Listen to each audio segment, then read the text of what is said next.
ਚੜੀ ਸਭ ਪੰਜਾਬ ਦੀ ਬਾਦਸ਼ਾਹੀ, ਨਹੀਂ ਦਲਾਂ ਦਾ ਅੰਤ ਸ਼ੁਮਾਰ ਮੀਆਂ, ਸ਼ਾਹ ਮੁਹੰਮਦ ਦਾ ਕਿਸੇ ਨਾ ਅਟਕਣ ਆਈ, ਸਿੰਘ ਲੈਣਗੇ ਦਿੱਲੀ ਨੂੰ ਮਾਰ ਮੀਆਂ।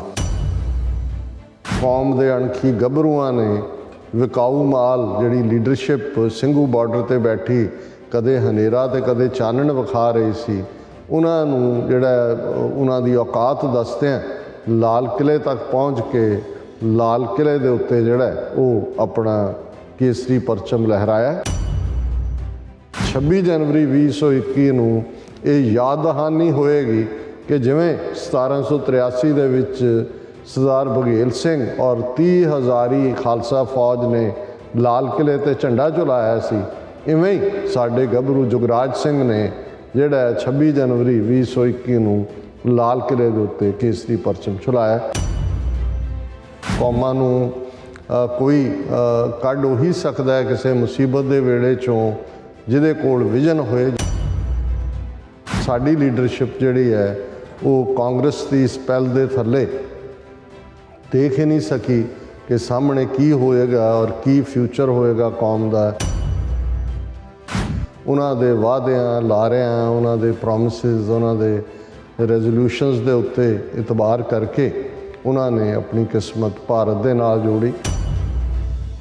ਜਿਸ ਦਿਨ ਇਹ ਕਨਸਟੀਟਿਊਸ਼ਨ ਲਾਗੂ ਕੀਤਾ ਜਾਂਦਾ ਹੈ ਉਸ ਸਾਰੇ 2 ਸਾਲ ਦੇ ਪੀਰੀਅਡ 'ਚ ਇਹ ਗੱਲ ਬਿਲਕੁਲ ਜ਼ਾਹਰ ਹੋ ਗਈ ਕਿ ਇੱਥੇ ਤਾਂ ਹਰ ਫੈਸਲਾ ਮੈਜੋਰਿਟੀ ਦੇ ਨਾਲ ਲਿਆ ਜਾ ਰਿਹਾ ਔਰ ਮੈਜੋਰਿਟੀ ਕਾਂਗਰਸ ਦੇ ਉਹਨਾਂ ਹੀ ਲੋਕਾਂ ਦੀ ਸੀ ਜਿਹੜੇ ਸਿੱਖਾਂ ਨੂੰ ਹਿੰਦੂਆਂ ਦਾ ਹੀ ਹਿੱਸਾ ਬਣਾ ਕੇ ਰੱਖਣਾ ਚਾਹੁੰਦੇ ਸੀ।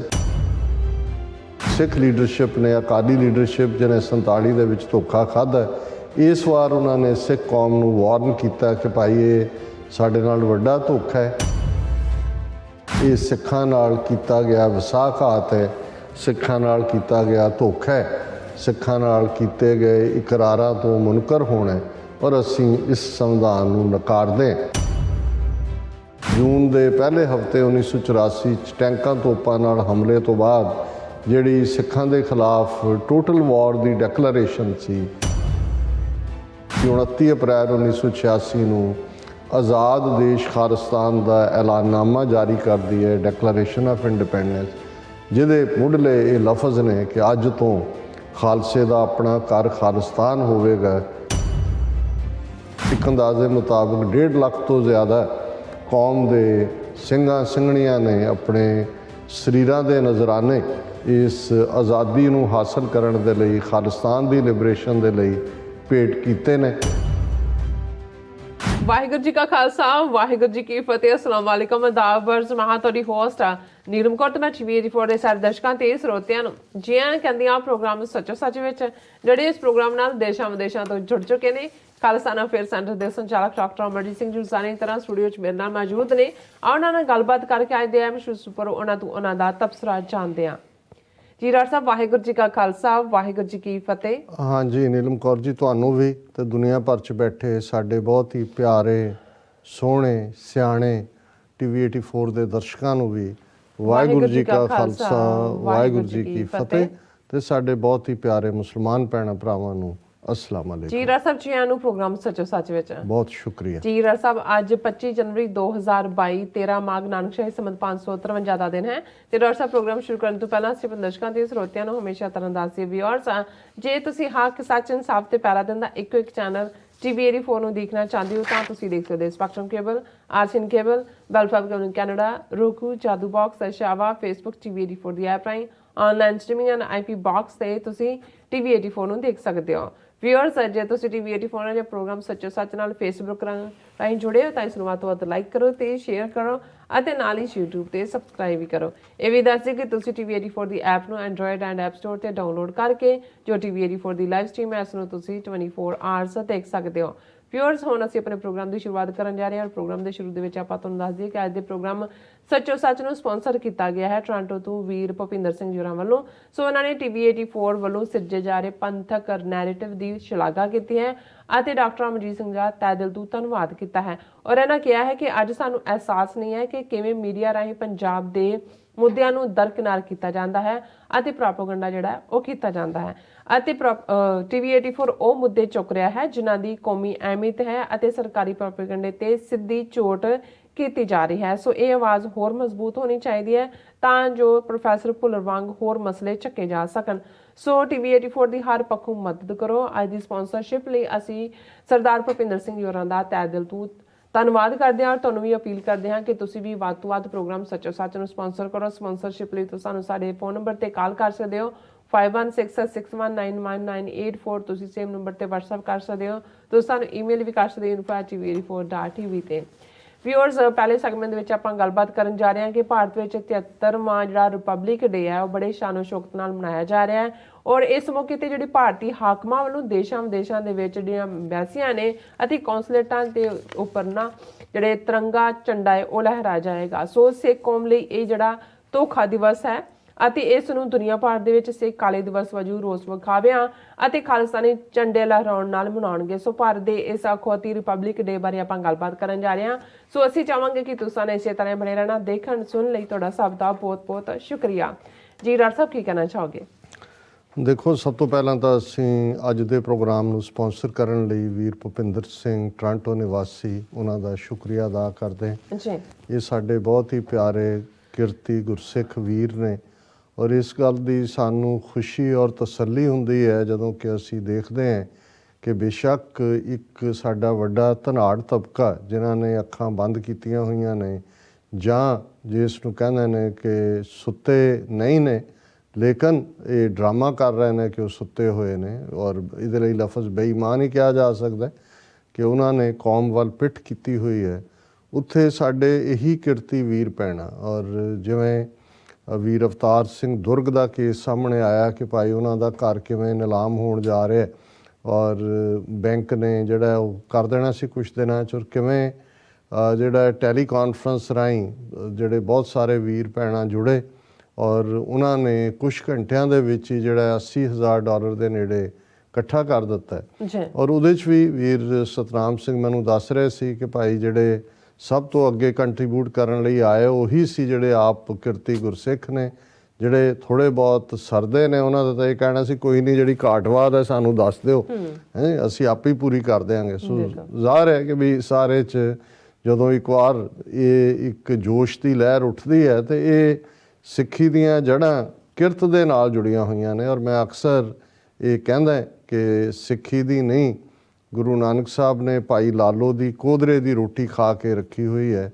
ਉਦਾਸੀਆਂ ਦੌਰਾਨ ਉਹਨਾਂ ਦਾ ਪਹਿਲਾ ਪੜਾਅ ਭਾਈ ਲਾਲੋ ਦਾ ਘਰ ਸੀ। ਸੋ ਅਸੀਂ ਸਮਝਦੇ ਹਾਂ ਕਿ ਇਹ ਵੀਰ ਆਪਣੇ ਅੱਖਾਂ ਔਰ ਕੰਨ ਵੀ ਖੁੱਲ੍ਹੇ ਰੱਖਦੇ ਨੇ ਦੁਨੀਆ 'ਚ ਕੀ ਚੱਲ ਰਿਹਾ ਔਰ ਕਿਵੇਂ ਟੀਵੀ 84 ਆਪਣੇ ਸੀਮਤ ਸਾਧਨਾਂ ਦੇ ਰਾਹੀਂ ਇਹ ਦੁਸ਼ਮਣ ਨੂੰ ਲਲਕਾਰਦਾ ਹੈ, ਵੰਗਾਰਦਾ ਹੈ ਔਰ ਇੱਕ ਪੰਥਕ ਨੈਰੇਟਿਵ ਜਿਹੜਾ ਹੈ ਉਸ ਨੂੰ ਸਾਨੂੰ ਸਿਰਜਣ ਦੀ ਲੋੜ ਨਹੀਂ ਹੁੰਦੀ। ਪੰਥਕ ਨੈਰੇਟਿਵ ਹੈ ਔਰ ਤੁਸੀਂ ਜਦੋਂ ਇਹ ਫੋਕਸ ਕਰੋ ਕਿ ਭਾਈ ਇਹ ਘਟਨਾਕ੍ਰਮ ਸਿੱਖ ਪੰਥ ਨੂੰ, ਸਾਡੇ ਫਿਊਚਰ ਨੂੰ, ਸਾਡੇ ਪ੍ਰੈਜ਼ੈਂਟ ਨੂੰ ਕਿਵੇਂ ਪ੍ਰਭਾਵਿਤ ਕਰੇਗਾ ਤੇ ਇੱਕਦਮ ਤੁਸੀਂ ਜੇ ਤੁਹਾਡੀ ਪਹੁੰਚ ਇਮਾਨਦਾਰ ਹੈ ਤੇ ਤੁਹਾਨੂੰ ਕੋਈ ਉਹ ਇੱਕ ਜ਼ਮਾਨੇ 'ਚ ਰਾਕਟ ਸਾਇੰਸ ਕਹਿੰਦੇ ਸੀ, ਅੱਜ ਕੋਈ ਆਰਟੀਫਿਸ਼ੀਅਲ ਇੰਟੈਲੀਜੈਂਸ ਦੀ ਲੋੜ ਨਹੀਂ ਹੈ ਜਿਹੜੀ ਕਿ ਨੈਕਸਟ ਜਨਰੇਸ਼ਨ ਵਾਰ ਮੰਨੀ ਜਾਂਦੀ ਹੈ। ਇਹ ਇੱਕ ਸਿੰਪਲ ਗੱਲ ਹੈ ਜਦੋਂ ਤੁਸੀਂ ਬਤੌਰੇ ਸਿੱਖ ਸਚਿਆਰਤਾ ਨਾਲ ਕੋਈ ਵੀ ਇਸ਼ੂ, ਜਿਵੇਂ ਤੁਸੀਂ ਸੂਰਜ ਦੇ ਸਾਹਮਣੇ ਖਲੋ ਜਾਂਦੇ ਹੋ ਤੇ ਸੂਰਜ ਨੂੰ ਇਹ ਦੱਸਣ ਦੀ ਲੋੜ ਨਹੀਂ ਹੁੰਦੀ ਕਿ ਵੀ ਮੇਰੇ 'ਚ ਰੌਸ਼ਨੀ ਵੀ ਹੈ, ਮੇਰੇ 'ਚ ਗਰਮੀ ਵੀ ਹੈ, ਮੈਂ ਚਾਨਣ ਵੀ ਵੰਡਦਾ, ਮੇਰੇ 'ਚ ਉਸੇ ਹੀ ਨੂਰ ਦਾ ਇੱਕ ਹਿੱਸਾ ਹੈ ਜਿਹੜਾ ਨੂਰ ਰੱਬ ਨੇ ਬਣਾਇਆ, ਜਿਹਨੇ ਦੁਨੀਆ ਦੇ ਵਿੱਚ ਚਾਨਣ ਦਿੱਤਾ, ਉਹ ਸੂਰਜ ਹੁੰਦਾ ਹੈ। ਇਵੇਂ ਹੀ ਜਦੋਂ ਤੁਸੀਂ ਸਚਿਆਰਤਾ ਨਾਲ ਸਿੱਖੀ ਵੈਲਿਊਜ਼ ਨੂੰ ਪਰਨਾਏ ਹੋਏ ਔਰ ਬਿਨਾਂ ਕਿਸੇ ਲੋਭ, ਲਾਲਚ ਔਰ ਡਰ, ਕਈ ਵਾਰ ਡਰ ਵੀ ਤੁਹਾਨੂੰ ਅਸਲੀ ਸ਼ਕਲ ਨੂੰ ਦੇਖਣ ਨਹੀਂ ਦਿੰਦਾ, ਤੁਸੀਂ ਜੀ ਭਿਆਣੇ ਹੋ ਕੇ ਕੁਝ ਹੋਰ ਦੇਖਦੇ ਹੋ। ਜਦੋਂ ਤੁਸੀਂ ਇਸ ਸਾਰੇ ਤੋਂ ਮੁਕਤ ਹੁੰਦੇ ਹੋ ਤਾਂ ਤੁਹਾਨੂੰ ਸਮਝ ਆ ਜਾਂਦੀ ਹੈ ਕਿ ਭਾਈ ਸੱਚਾਈ ਕੀ ਹੈ। ਔਰ ਅਸੀਂ ਇਹ ਦੇਖ ਰਹੇ ਹਾਂ ਵੀ ਇਕੱਲਾ ਇਹੀ ਨਹੀਂ ਕਿ ਸਾਡੇ ਐਡਮਾਇਰਰਸ ਟੀਵੀ 84 ਨਾਲ ਜੁੜਨ ਵਾਲੇ ਵੀਰਾਂ ਦਾ ਦਾਇਰਾਕਾਰ ਵੱਧ ਰਿਹਾ ਹੈ। ਦੁਸ਼ਮਣ ਕਿਸ ਹੱਦ ਤੱਕ ਜਾ ਕੇ ਇੰਟੀਮੀਡੇਸ਼ਨ, ਥ੍ਰੈਟਨਿੰਗ ਕਾਲਸ, ਥ੍ਰੈਟਨਿੰਗ ਲਿਖਤਾਂ ਸਾਨੂੰ ਆਉਂਦੀਆਂ ਨੇ ਔਰ ਜਿਹੜੇ ਸਾਡੇ ਨਾਲ ਜੁੜੇ ਹੋਏ ਨੇ ਉਹਨਾਂ ਤੱਕ ਜਿਹੜਾ ਜਦੋਂ ਅਸੀਂ ਕੋਈ ਗੱਲ ਕਰਦੇ ਹਾਂ ਔਰ ਇਸ ਬਾਰੇ ਅਸੀਂ ਇਹ ਵੀ ਦੱਸ ਦਈਏ ਕਿ ਪਿਛਲੇ ਦਿਨਾਂ 'ਚ 2-3 ਬੜੀਆਂ ਧਮਕੀ ਭਰੀਆਂ ਈਮੇਲਸ ਆਈਆਂ। ਅਸੀਂ ਜਿਹੜਾ FBI ਨੂੰ ਇਸ ਬਾਰੇ ਸੂਚਿਤ ਕੀਤਾ ਔਰ FBI ਦੀ ਇਨਵੈਸਟੀਗੇਸ਼ਨ ਕਰ ਰਹੀ ਹੈ। ਉਹਨਾਂ ਦਾ ਇਹ ਸਾਰੇ ਬੀਜੇਪੀ ਦੇ ਗੂੰਸ ਜਿਹੜੇ ਇਕੱਠੇ ਕੀਤੇ ਹੋਏ ਨੇ ਉੱਥੇ ਵੀ ਬਿਠਾਏ ਹੋਏ ਨੇ, ਇੱਥੇ ਵੀ ਨੇ। ਔਰ ਆਈਡੀਜ਼ ਉਹਨਾਂ ਨੇ ਸਿੱਖ ਨਾਵਾਂ ਵਾਲੀਆਂ ਬਣਾਈਆਂ ਹੋਈਆਂ ਔਰ ਬਹੁਤ ਸਾਰੀਆਂ ਲਿਖਤਾਂ ਵੀ ਗੁਰਮੁਖੀ ਅੱਖਰਾਂ ਦੇ ਵਿੱਚ ਹੁੰਦੀਆਂ ਨੇ, ਇਹ ਦੱਸਣ ਦੇ ਲਈ ਕਿ ਭਾਈ ਅਸੀਂ ਤੁਹਾਡੇ ਨੇੜੇ ਤੇੜੇ ਕਰੀਬ ਹੈ। ਅਸੀਂ ਇਹ ਵੀ ਦੱਸ ਦਈਏ ਕਿ ਜਿਹੜੀ ਜ਼ਿੰਦਗੀ ਹੈ ਇਹ ਰੱਬ ਘੱਲਿਆ ਆਵੇ ਨਾਨਕਾ ਸੱਦੇ ਉੱਠੀ ਜਾਏ, ਇਹ ਕੋਈ ਖੌਫ ਨਾਂ ਦੀ ਚੀਜ਼ ਸਿੱਖ ਦੇ ਜ਼ਿਹਨ 'ਚ ਨਹੀਂ ਹੁੰਦੀ। ਲੇਕਿਨ ਇਸ ਤੋਂ ਸਾਨੂੰ ਸਾਡੇ ਇਸ ਮੈਸੇਜ ਦੀ ਇਫੈਕਟਿਵਨੈਸ ਦਾ ਵੀ ਅਹਿਸਾਸ ਹੁੰਦਾ ਹੈ ਕਿ ਇੱਕ ਬਿਨਾਂ ਸੋਰਸਿਸ ਤੋਂ ਔਰ ਇੱਕ ਨਿੱਕੀ ਜਿਹੀ ਆਵਾਜ਼ ਜਿਹਨੂੰ ਉੱਥੇ ਤਾਂ ਉਹਨਾਂ ਨੇ YouTube ਚੈਨਲ ਔਰ Facebook ਸਾਰਿਆਂ 'ਤੇ ਪਾਬੰਦੀ ਲਾ ਕੇ ਇੱਕ ਵੱਡਾ ਹਿੱਸਾ ਜਿਹੜਾ ਸਾਡਾ ਉੱਥੇ ਕੌਮ ਦਾ ਵਸਦਾ ਹੈ ਉਹਨਾਂ ਤੋਂ ਤਾਂ ਕਿ ਸਾਡੀ ਆਵਾਜ਼ ਨੂੰ ਪਹੁੰਚਣ ਤੋਂ ਰੋਕਿਆ ਹੋਇਆ ਹੈ। ਲੇਕਿਨ ਫਿਰ ਵੀ ਡਾਇਸਪੋਰਾ ਦੇ ਵਿੱਚ ਔਰ ਡਾਇਸਪੋਰਾ ਰਾਹੀਂ ਫਿਲਟਰ ਹੋ ਕੇ ਜਿਹੜਾ ਮੈਸੇਜ ਉੱਥੋਂ ਤੱਕ ਪਹੁੰਚਦਾ ਹੈ ਉਹ ਉਹਨਾਂ ਲਈ ਕਿੰਨਾ ਤਕਲੀਫਦੇਹ ਹੈ। ਸੋ ਅਸੀਂ ਵੀਰ ਭੁਪਿੰਦਰ ਸਿੰਘ ਜੀ ਦਾ ਸ਼ੁਕਰੀਆ ਅਦਾ ਕਰਦੇ ਹਾਂ। ਰਿਪਬਲਿਕ ਡੇ ਵੈਸੇ ਤਾਂ ਜਦੋਂ ਕਿਸੇ ਵੀ ਡੈਮੋਕ੍ਰੇਸੀ ਦਾ ਜ਼ਿਕਰ ਹੁੰਦਾ ਹੈ ਤੇ ਡੈਮੋਕ੍ਰੇਸੀ ਜਮਹੂਰੀਅਤ ਜਿਹਦੇ ਲਈ ਲਫ਼ਜ਼ ਹੈ, ਲੋਕਤੰਤਰ ਹੈ, ਜਨਤੰਤਰ ਹੈ, ਪਰ ਉਸ ਦੇ ਨਾਲ ਰਿਪਬਲਿਕ ਲੱਗਣਾ ਜਿਹੜਾ ਹੈ ਉਸ ਨੂੰ ਇਹ ਦੱਸਦਾ ਹੈ ਕਿ ਬਈ ਇਹ ਜਿਹੜੀ ਸੁਸਾਇਟੀ ਹੈ ਇਹ ਗਵਰਨਡ ਬਾਈ ਦਾ ਲਾਅ ਹੈ ਔਰ ਇਹ ਜਿਸ ਨੂੰ ਕਦੇ of the people, by the people, for the people ਕਿਹਾ ਸੀ, ਇਸ ਨੂੰ ਇੱਕ ਕਨਸਟੀਟਿਊਸ਼ਨਲ ਲੈਵਲ ਦੇ ਉੱਤੇ ਕਨਸਟੀਟਿਊਸ਼ਨਲ ਪੈਟਰਨ 'ਚ ਲਿਆਉਣਾ ਉਸ ਨੂੰ ਰਿਪਬਲਿਕ ਬਣਾਉਂਦਾ। ਹਾਲਾਂਕਿ ਇਹ ਵੀ ਜ਼ਰੂਰੀ ਨਹੀਂ ਹੈ ਕਿ ਕਿਸੇ ਦੇ ਜਮਹੂਰੀਅਤ ਹੋਣ ਲਈ ਕਿਸੇ ਆਇਨ ਜਾਂ ਸੰਵਿਧਾਨ ਦੀ ਲੋੜ ਹੁੰਦੀ ਹੈ। ਹੁਣ UK ਯੂਨਾਈਟਿਡ ਕਿੰਗਡਮ ਉਹਨਾਂ ਦਾ ਕੋਈ ਕਨਸਟੀਟਿਊਸ਼ਨ ਹੀ ਨਹੀਂ ਹੈ, ਉਹ ਬਾਈ ਕਨਵੈਨਸ਼ਨ ਉਹਨੂੰ ਰਨ ਕਰਦੇ ਨੇ। ਲੇਕਿਨ ਜੇ ਇਹ ਕਹਿਣਾ ਹੋਏ ਵੀ ਅੱਜ ਵੀ ਜੇ ਹੁਣ ਉੱਥੋਂ ਦਾ ਪ੍ਰਾਈਮ ਮਿਨਿਸਟਰ ਉਸ ਦੇ ਉੱਤੇ ਇਹ ਚਾਰਜ ਲੱਗਾ ਬੋਰਿਸ ਜੌਨਸਨ 'ਤੇ ਕਿ ਉਹਨੇ ਆਪਣੇ ਘਰ ਦੇ ਵਿੱਚ ਔਰ ਜਿੱਥੇ ਉਹਨੇ ਆਪਣੀਆਂ ਬਰਥਡੇ ਪਾਰਟੀਆਂ ਔਰ ਦੂਸਰੀਆਂ ਕੀਤੀਆਂ ਉੱਥੇ ਕੋਵਿਡ ਦੀਆਂ ਜਿਹੜੀਆਂ ਪਾਬੰਦੀਆਂ ਨੇ ਉਹਨਾਂ ਦੀ ਉਲੰਘਣਾ ਕੀਤੀ ਤੇ ਇਹ ਹਾਲਾਂ ਉਹਨੇ ਡਿਨਾਈ ਕੀਤਾ। ਪਰ ਇਸ ਵੇਲੇ ਜਿਹੜੀ ਹੈ ਬ੍ਰਿਟਨ ਦੀ ਪੁਲਿਸ ਇਨਵੈਸਟੀਗੇਟ ਕਰ ਰਹੀ ਹੈ ਕਿ ਵੀ ਬੋਰਿਸ ਜੌਨਸਨ ਨੇ ਵਾਇਓਲੇਟ ਕੀਤਾ ਜਾਂ ਨਹੀਂ ਔਰ ਉਹਦੀ ਪਾਰਟੀ 'ਚ ਉਹਦੇ ਅਸਤੀਫੇ ਦੀ ਮੰਗ ਉੱਠ ਰਹੀ ਹੈ ਇਨ ਸਪਾਈਟ ਆਫ ਕਿ ਜਿਹੜੇ ਇੱਥੋਂ ਦੀਆਂ ਡੈਮੋਕ੍ਰੇਸੀਜ਼ ਦੇ ਆਪਣੇ ਬਾਇਜ਼ ਨੇ। ਔਰ ਕਿਉਂਕਿ ਜ਼ਾਹਰ ਹੈ ਕਿ ਅਲਟੀਮੇਟਲੀ ਜਿਵੇਂ ਕਿਹਾ ਕਿ ਵੀ ਯੂ ਕਾਂਟ ਲੈਜਿਸਲੇਟ ਹਿਊਮਨ ਨੇਚਰ, ਇਹ ਜਿਹੜਾ ਵਾਈਟ ਸੁਪਰੈਮਿਸਿਜ਼ਮ ਹੈ ਜਾਂ ਇਹ ਨਸਲਵਾਦ ਹੈ ਇਹ ਬਹੁਤ ਡੂੰਘਾ ਹੈ। ਲੇਕਿਨ ਇਹਦੇ ਬਾਵਜੂਦ ਜਦੋਂ ਤੁਸੀਂ ਇੱਕ ਸਿਸਟਮ ਦੀ ਗੱਲ ਕਰਦੇ ਹੋ ਕਿ ਫਿਰ ਲੋਕਾਂ ਦੇ ਵਿੱਚ ਜੇ ਟਰੰਪ ਈਰਾ ਦੇ ਵਿੱਚ ਨੈਗੇਟਿਵਿਟੀਜ਼ ਵੀ ਆਈਆਂ ਸਾਹਮਣੇ ਤਾਂ ਫਿਰ ਇਹਦੇ 'ਚ ਵੀ ਕੋਈ ਸ਼ੱਕ ਨਹੀਂ ਹੈ ਕਿ ਅਲਟੀਮੇਟਲੀ ਲੋਕਾਂ ਨੇ ਉਸ ਨੂੰ ਜਿਹੜਾ ਉਹ ਬਾਹਰ ਦਾ ਦਰਵਾਜ਼ਾ ਵੀ ਦਿਖਾ ਦਿੱਤਾ। ਲੇਕਿਨ ਅੱਜ ਅਸੀਂ ਜਿਸ ਫੇਕ ਡੈਮੋਕ੍ਰੇਸੀ, ਫੇਕ ਰਿਪਬਲਿਕ ਔਰ ਫਰਾਡ ਸਿਸਟਮ ਦੀ ਗੱਲ ਕਰਨ ਜਾ ਰਹੇ ਹਾਂ ਉਸ ਨੇ ਆਪਣਾ ਨਾਂ ਭਾਰਤੀ ਗਣਰਾਜ ਰੱਖਿਆ ਹੋਇਆ ਹੈ। ਰਿਪਬਲਿਕ ਆਫ ਇੰਡੀਆ ਆਪਣੇ ਆਪ ਨੂੰ ਕਹਿੰਦੇ ਨੇ ਔਰ 15 ਅਗਸਤ 1947 ਨੂੰ ਹੇਸਟਲੀ ਕਾਹਲੀ ਦੇ ਵਿੱਚ ਬ੍ਰਿਟਿਸ਼ ਬਸਤੀਵਾਦੀ ਜਿਹੜੇ ਦੂਸਰੇ ਸੰਸਾਰ ਯੁੱਧ ਦੇ ਦੌਰਾਨ ਇੰਨੇ ਜ਼ਿਆਦਾ ਕਰਜ਼ਾਈ ਹੋ ਗਏ ਸੀ ਕਿ ਉਹ ਹੋਲਡ ਨਹੀਂ ਸੀ ਕਰ ਸਕਦੇ, ਉਹ ਸਾਰੇ ਆਪਣੇ ਜੋ ਉਹਨਾਂ ਨੇ ਬਸਤੀਆਂ ਬਣਾਈਆਂ ਹੋਈਆਂ ਸੀ ਔਰ ਉਹ ਕਾਹਲੀ 'ਚ ਇੱਕ ਲਾਈਨ ਖਿੱਚ ਕੇ ਰੈੱਡ ਕਲਿਫ ਲਾਈਨ ਉੱਥੋਂ ਆਪਣਾ ਬੈਗੇਜ ਲੈ ਕੇ ਪੂਰਾ ਹਰ ਬੰਦੇ ਨੂੰ ਸੇਫ ਲਿਆ ਕੇ ਉੱਥੋਂ ਨਿਕਲੇ ਔਰ ਇੱਕ ਬਣਿਆ ਬਣਾਇਆ ਜਿਹੜਾ ਉਹਨਾਂ ਦਾ ਐਡਮਿਨਿਸਟ੍ਰੇਟਿਵ ਯੂਨਿਟ ਸੀ ਜਿਹੜਾ 200 ਸਾਲ 'ਚ ਉਹਨਾਂ ਨੇ ਬਿਲਟ ਕੀਤਾ ਸੀ ਔਰ ਉਹਦੇ 'ਚ ਇਕੱਲਾ ਉਹੀ ਨਹੀਂ 570 ਦੇ ਕਰੀਬ ਬਾਦਸ਼ਾਹ ਰਾਜੇ ਜਿਹੜੇ ਲੋਕਲ ਨੇਟਿਵ ਸੀ ਜਿਨ੍ਹਾਂ ਦੇ ਕੋਲ ਆਲਮੋਸਟ 1/3 ਇੰਡੀਆ ਸੀ ਉਹਨਾਂ ਨੂੰ ਵੀ ਜਿਹੜਾ ਲਰਚ ਦੇ ਵਿੱਚ ਛੱਡ ਕੇ ਔਰ ਜ਼ਾਹਰ ਹੈ ਸਿੱਖ ਕੌਮ ਦੇ ਹਵਾਲੇ ਨਾਲ ਅਸੀਂ ਤਾਂ ਵਿੱਚ ਸੈਂਡਵਿਚ ਬਣੇ। ਚਲੋ ਪਾਕਿਸਤਾਨ ਦੇ ਸ਼ਹਿਰੀਆਂ ਨੂੰ ਇਹ ਤਾਂ ਸਕੂਨ ਹੈ ਕਿ ਭਾਈ ਭਾਵੇਂ ਬਰਬਾਦੀ ਹੋਈ, ਤਬਾਹੀ ਹੋਈ 47 ਦੇ ਵਿੱਚ, ਪਰ ਘੱਟੋ ਘੱਟ ਅੱਜ 220 ਮਿਲੀਅਨ ਮੁਸਲਮਾਨ ਉਹਨਾਂ ਕੋਲ ਆਪਣਾ ਮੁਲਕ ਤਾਂ ਹੈ, ਸੇਫ ਤਾਂ ਨੇ। ਬੇਸ਼ੱਕ ਮਸ਼ਰਕੀ ਪਾਕਿਸਤਾਨ ਨੂੰ ਤੋੜ ਕੇ ਇਹਨਾਂ ਨੇ ਇੰਡੀਆ ਨੇ ਤਾਂ ਸਮਝਿਆ ਸੀ ਕਿ ਆਪਣਾ ਉਹ ਇੱਕ ਦੱਬੂ ਜਿਹਾ ਗਵਾਂਢੀ ਬਣਾਉਣਗੇ, ਪਰ ਬੰਗਲਾਦੇਸ਼ ਜਿਹਦੇ 'ਚ 200 ਮਿਲੀਅਨ ਤੋਂ ਜ਼ਿਆਦਾ ਮੁਸਲਮਾਨ ਉਹਨਾਂ ਦੇ ਕੋਲ ਵੀ ਆਪਣਾ ਮੁਲਕ ਹੈ, ਇਸਲਾਮਿਕ ਮੁਲਕ ਹੈ। ਲੇਕਿਨ ਅਸੀਂ ਇਸ ਦੇ ਵਿਚਾਲੇ ਫਸੇ ਬਾਰ-ਬਾਰ ਹੁਣ ਉਸੇ ਹੀ ਵਿਕਾਊ ਮਾਲ ਆਪਣੀ ਜਾਂ ਜਿਹੜੀ ਮਿਜਟ ਇੰਟੈਲੈਕਚੁਅਲੀ ਡਵਾਰਫ ਲੀਡਰਸ਼ਿਪ ਦਾ ਹੀ ਅਸੀਂ ਜ਼ਿਕਰ ਕਰਦੇ ਹਾਂ, ਹੈ ਵੀ ਉਹੀ ਜ਼ਿੰਮੇਵਾਰ ਨੇ। ਕੌਮਾਂ ਨੂੰ ਕੋਈ ਕੱਢ ਉਹੀ ਸਕਦਾ ਹੈ ਕਿਸੇ ਮੁਸੀਬਤ ਦੇ ਵੇੜੇ 'ਚੋਂ ਜਿਹਦੇ ਕੋਲ ਵਿਜ਼ਨ ਹੋਏ, ਜਿਵੇਂ ਕਾਇਦੇ ਆਜ਼ਮ ਮੁਹੰਮਦ ਅਲੀ ਜਿਨ੍ਹਾਂ ਨੇ ਆਪਣੇ ਲੋਕਾਂ ਨੂੰ ਆਜ਼ਾਦੀ ਦੀ ਹਵਾ ਲਵਾਈ।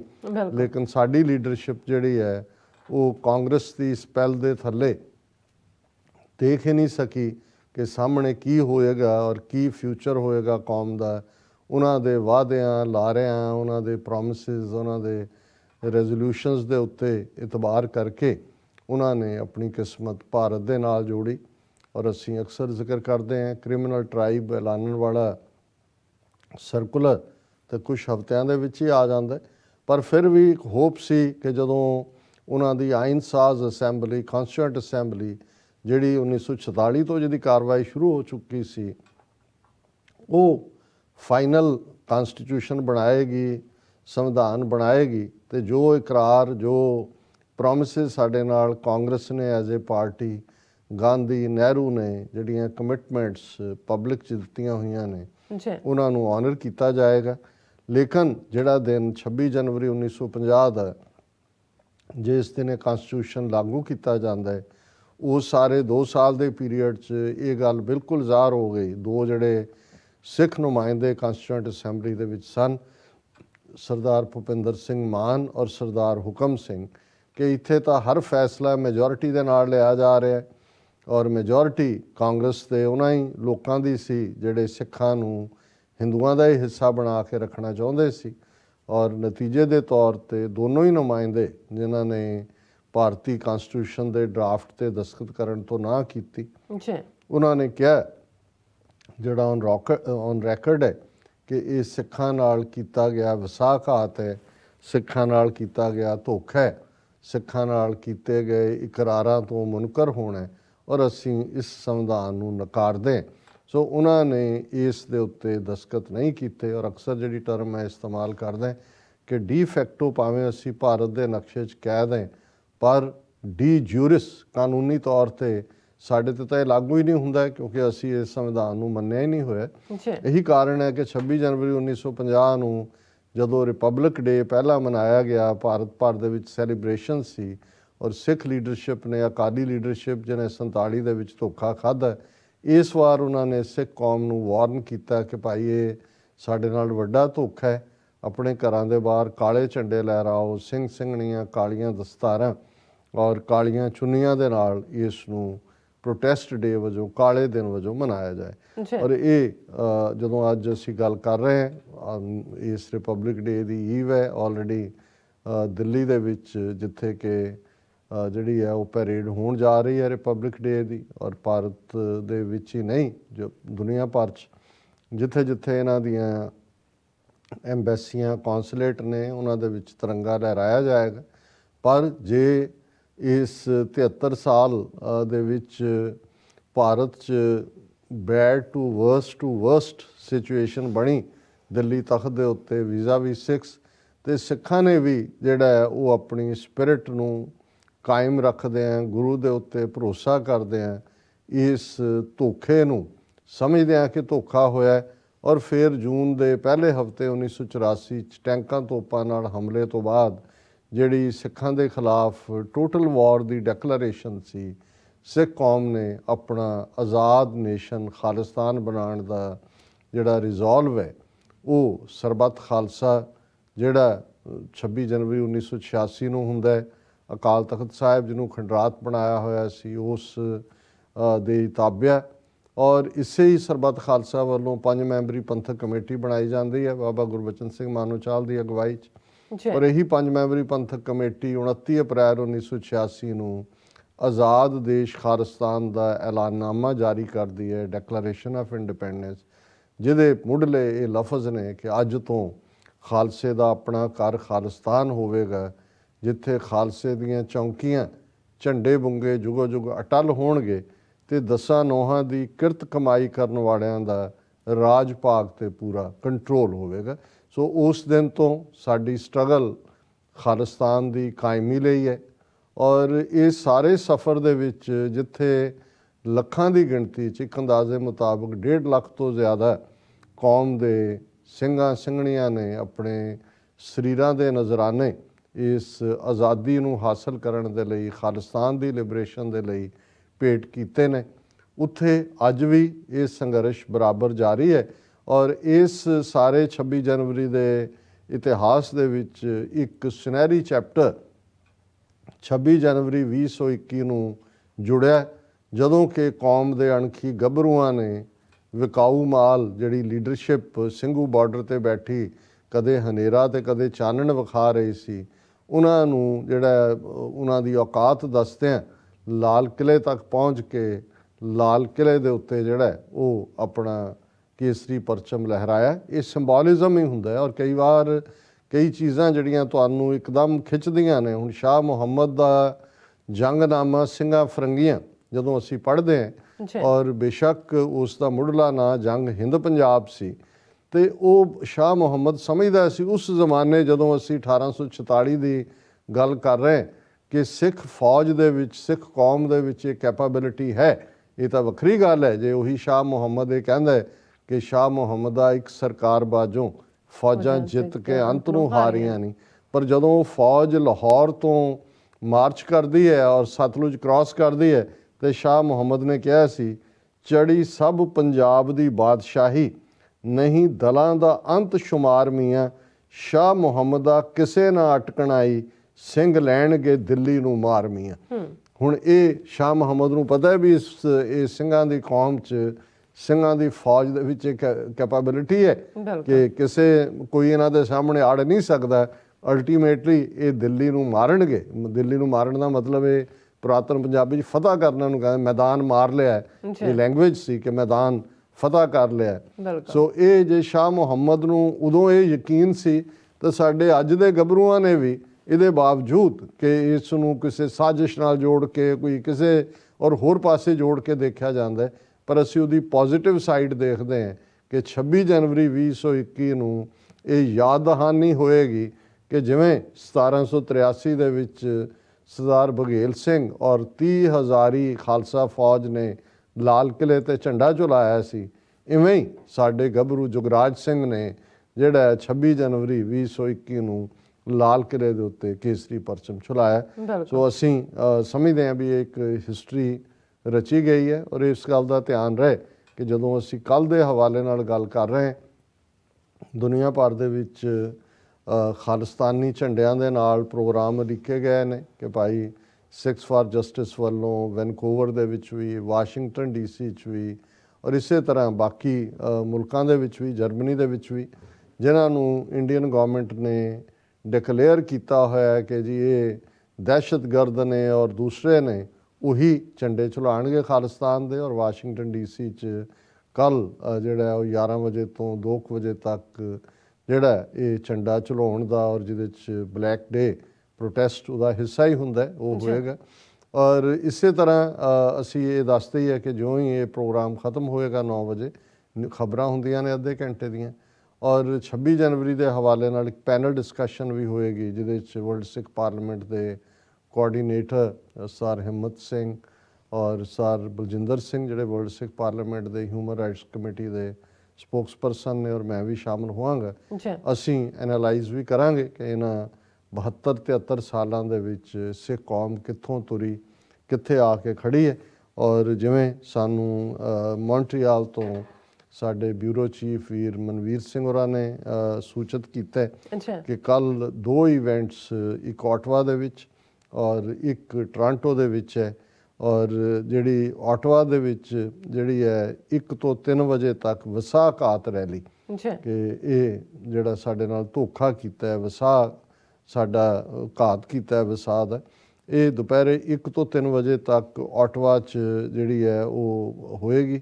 ਔਰ ਇਹਦੇ 'ਚ ਮੌਂਟਰੀਆਲ ਤੇ ਆਟਵਾ ਦੀ ਸੰਗਤ ਵੱਡੀ ਗਿਣਤੀ ਸ਼ਾਮਲ ਹੋਏਗੀ। ਇਸ ਰੈਲੀ ਦੀ ਕਾਲ ਸ਼੍ਰੋਮਣੀ ਅਕਾਲੀ ਦਲ ਅੰਮ੍ਰਿਤਸਰ ਵੱਲੋਂ ਦਿੱਤੀ ਗਈ ਹੈ। ਇਸੇ ਤਰ੍ਹਾਂ ਟੋਰਾਂਟੋ ਦੀ ਕਾਰ ਰੈਲੀ ਜਿਹੜੀ ਹੈ ਸਵੇਰੇ 10 ਵਜੇ ਡਿਕਸੀ ਗੁਰੂ ਘਰ ਤੋਂ ਸ਼ੁਰੂ ਹੋ ਕੇ ਇੰਡੀਅਨ ਕੌਂਸੂਲੇਟ ਟੋਰਾਂਟੋ ਤੱਕ ਜਾਏਗੀ। ਸੋ ਅਸੀਂ ਜਿਹੜਾ ਉਹਨਾਂ ਨੇ ਬਿਲਕੁਲ ਕਲੀਅਰ ਕੀਤਾ, ਕਿਉਂਕਿ ਇਸ ਗੱਲ ਦਾ ਧਿਆਨ ਰਹੇ ਕਿ ਜਿਹੜਾ TV 84 ਦੇ ਸਾਡੇ ਨੌਜਵਾਨ ਪੱਤਰਕਾਰ ਨੇ ਉੱਥੇ ਭਗਵੰਤ ਮਾਨ ਨੂੰ ਘੇਰਿਆ ਔਰ ਇਹ ਇਸ਼ੂ ਬਣਿਆ। ਇਸ਼ੂ ਤਾਂ ਚੱਲ ਹੀ ਰਿਹਾ ਸੀ, ਉਸ ਤੋਂ ਪਹਿਲਾਂ ਅਸੀਂ ਦੇਖਦੇ ਹਾਂ ਕਿ ਫਤਿਹਗੜ੍ਹ ਸਾਹਿਬ ਤੋਂ ਗਵਰਨਰ ਹਾਊਸ ਤੱਕ ਰੋਸ ਮਾਰਚ ਸੀ ਔਰ ਹਵਾਰਾ ਕਮੇਟੀ ਜਥੇਦਾਰ ਜਗਤਾਰ ਸਿੰਘ ਹਵਾਰਾ ਦੀ ਅਗਵਾਈ ਥੱਲੇ ਇਹ ਇੱਕ ਫੋਕਸਡ ਇਸ਼ੂ ਹੈ।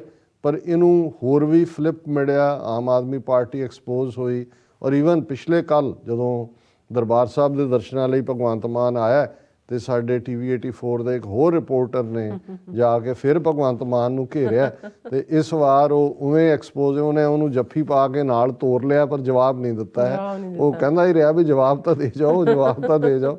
ਸੋ ਇੰਨਾ ਹੀ ਕਾਫੀ ਹੁੰਦਾ ਇਹ ਐਕਸਪੋਜ਼ ਕਰਨਾ ਕਿ ਵੀ ਇਹ ਜਿਹੜੇ ਦੌੜ ਰਹੇ ਨੇ, ਭੱਜ ਰਹੇ ਨੇ, ਇਹ ਅਸਲੀ ਜਿਹੜੇ ਨੇ ਇਹਨਾਂ ਦੇ ਉੱਤੇ ਨਜ਼ਰ ਰੱਖੋ ਕਿ ਇਹ ਦਿੱਲੀ ਦੇ ਦਲਾਲ ਨੇ, ਇਹ ਪੰਜਾਬ ਔਰ ਪੰਥ ਦੇ ਨਹੀਂ ਨੇ। ਔਰ ਜਿਵੇਂ ਇਹਨਾਂ ਦੋਨੋਂ ਹੀ ਕਾਰ ਰੈਲੀ ਵੀ ਔਰ ਜਿਹੜੀ ਵਿਸਾਖਾਤ ਰੈਲੀ ਹੈ ਉਹਦੇ ਜਿਹੜਾ ਮੁੱਖ ਮੁੱਦਾ ਹੈ ਉਹ ਬੰਦੀ ਸਿੰਘਾਂ ਦੀ ਰਿਹਾਈ ਦਾ।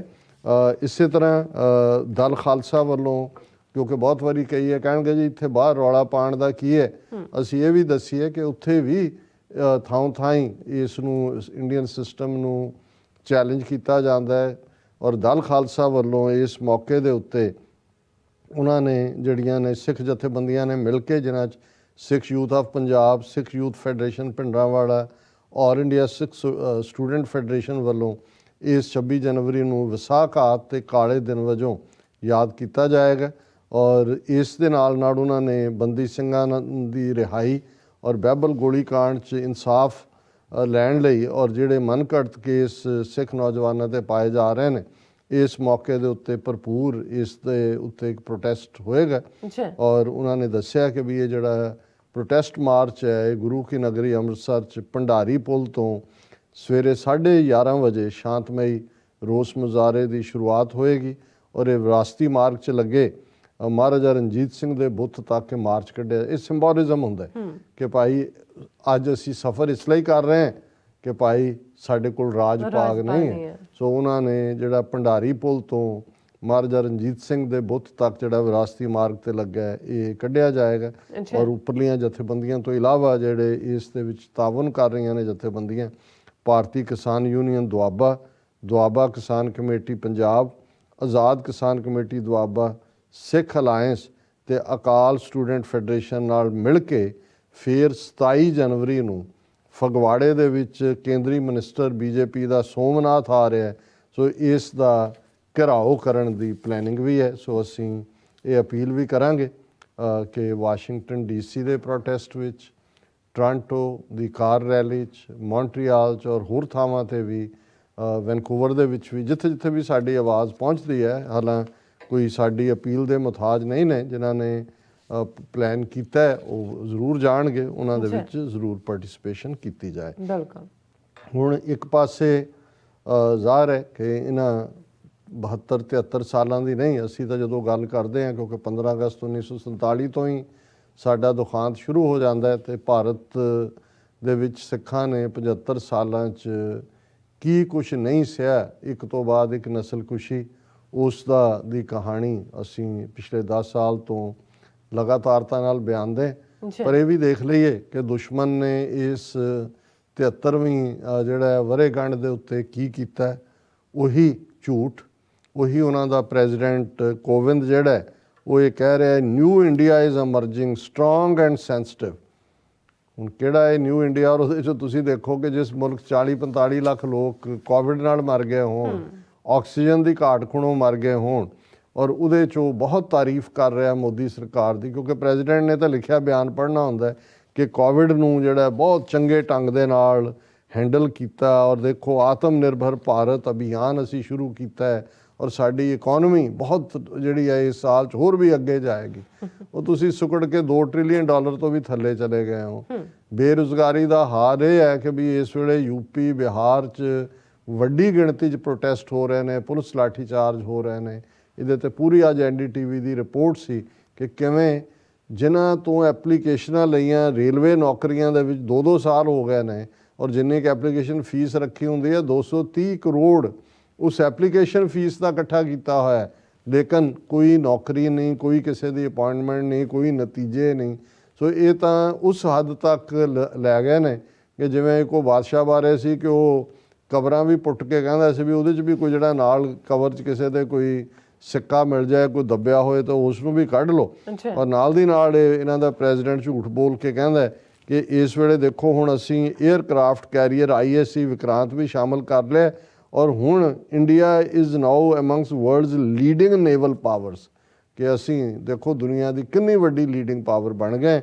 ਔਰ ਬਾਕੀ ਜਿਹੜਾ ਇਹ ਡਰਾਮਾ ਪਦਮ ਭੂਸ਼ਣ, ਪਦਮ ਵਿਭੂਸ਼ਣ, ਪਦਮ ਸ਼੍ਰੀ ਦਾ ਕਰਦੇ ਨੇ, ਉਹ ਵੀ ਸੈਂਕੜਿਆਂ ਦੀ ਗਿਣਤੀ 'ਚ, ਜਿਵੇਂ ਕੋਈ ਉਹ ਵੰਡਦਾ ਹੁੰਦਾ ਫੁੱਲੀਆਂ, ਉਹ ਇਵੇਂ ਵੰਡ ਰਹੇ ਨੇ।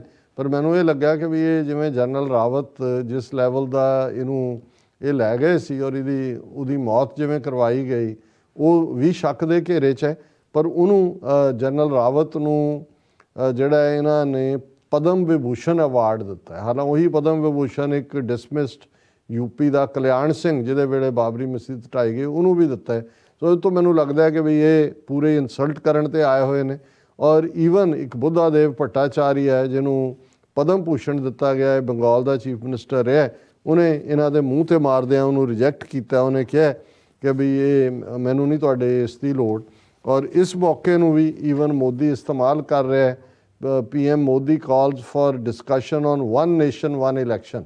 ਹੁਣ ਇਹਨਾਂ ਨੂੰ ਇਹ ਲੱਗਦਾ ਕਿ ਵੀ ਸਾਨੂੰ ਹਰ ਵਾਰੀ ਠੱਗੀ ਮਾਰਨੀ ਪੈਂਦੀ ਹੈ, ਕਿਤੇ EVM ਮਸ਼ੀਨਾਂ ਦੇ ਨਾਲ, ਕਿਤੇ ਕੋਈ ਹੋਰ ਇੱਕੋ ਹੀ ਹੋਏ, ਇੱਕੋ ਵੇਲੇ ਪਾਰਲੀਮੈਂਟ, ਅਸੈਂਬਲੀ, ਮਿਊਨਿਸਪੈਲਿਟੀ ਸਾਰਿਆਂ ਦੀਆਂ ਇਲੈਕਸ਼ਨਾਂ ਹੋ ਜਾਣ ਤਾਂ ਕਿ ਇੱਕੋ ਵਾਰੀ ਠੱਗੀ ਮਾਰੀਏ ਤੇ ਅਗਲੇ 5 ਸਾਲ ਤੱਕ ਫਿਰ ਇਹ ਡਿਕਟੇਟਰਾਨਾ ਤਰਜ਼ ਵਾਲੀ ਹਕੂਮਤ ਦੇ ਉੱਤੇ ਰਾਜ ਕਰੀਏ। ਸੋ ਉਹ ਆਪਣੀ ਉਸ ਕਨਵੈਂਸਿੰਗ ਤੇ ਲੱਗਾ। ਔਰ ਮੈਂ ਇੱਕ ਜਾਂਦੇ ਗੱਲ ਕਰਦੇ ਹਾਂ ਕਿ ਜਿਹੜੇ ਫਲੋਟਸ ਉਹਨਾਂ ਨੇ ਲਾਏ ਨੇ, ਕੱਲ੍ਹ ਅਸੀਂ ਪੰਜਾਬ ਦੇ ਹਵਾਲੇ ਨਾਲ ਗੱਲ ਕੀਤਾ ਸੀ ਕਿਉਂਕਿ ਰਿਹਰਸਲ ਪੈਰੀਅਡ ਵੇਲੇ ਸਾਰੇ ਸਾਹਮਣੇ ਆਏ ਕਿ ਕਿਵੇਂ ਉਹਨਾਂ ਨੇ ਅਗੇਨ ਉਹੀ ਆਪਣਾ ਥੀਮ ਭਗਤ ਸਿੰਘ ਰਾਜਗੁਰੂ ਸੁਖਦੇਵ ਵਾਲਾ ਉਸ ਨੂੰ ਵੇਚਣ ਦੀ ਕੋਸ਼ਿਸ਼ ਕੀਤੀ। ਪਰ ਉੱਤਰਾਖੰਡ ਦੀ ਜਿਹੜੀ ਝਾਕੀ ਹੈ ਉਸ ਦੇ ਵਿੱਚ ਉਹਨਾਂ ਨੇ ਫਰੰਟ ਦੇ ਉੱਤੇ ਹੇਮਕੁੰਟ ਸਾਹਿਬ ਦਾ ਮਾਡਲ ਬਣਾਇਆ।